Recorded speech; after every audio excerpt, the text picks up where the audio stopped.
one-shot wonder of all time, Clint Longley.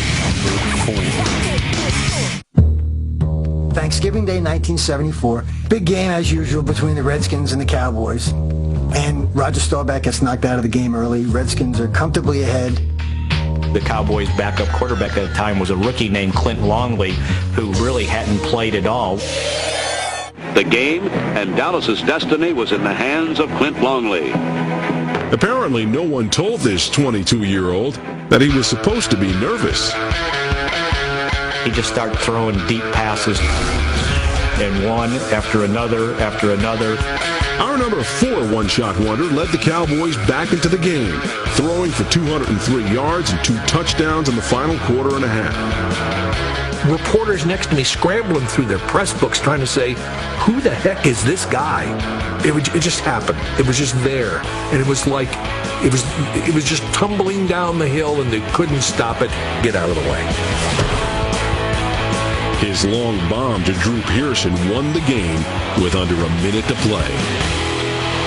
And after the game, one of the Cowboy linemen, Lay Nye, said, in referring to how unprepared Clint Longley was, he said, this victory is a triumph for the uncluttered mind. And forever he'll be remembered as the Cowboy on Thanksgiving Day that won that game and also punched out Roger Staubach.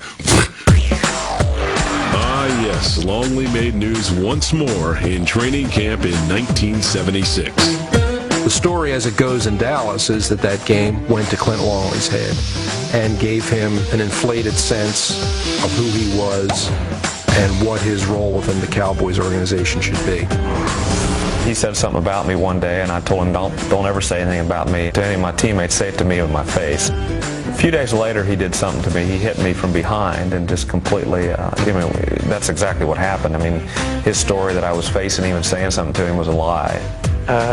Looking back on it, you don't have an explanation for something like that. It was two men getting on each other's nerves, and it seems very unlikely, one of the most unlikely things that could have happened. Of course, he left immediately, ran, and I've never seen him since that day. To prevent Staubach from probably physically killing Clint Longley, the Cowboys cut him immediately, put him in a car, and sent him to the airport, and I'm not sure Clint Longley's been heard of since. The last thing that we heard, he was selling carpet remnants out of the back of a van in Marfa, Texas.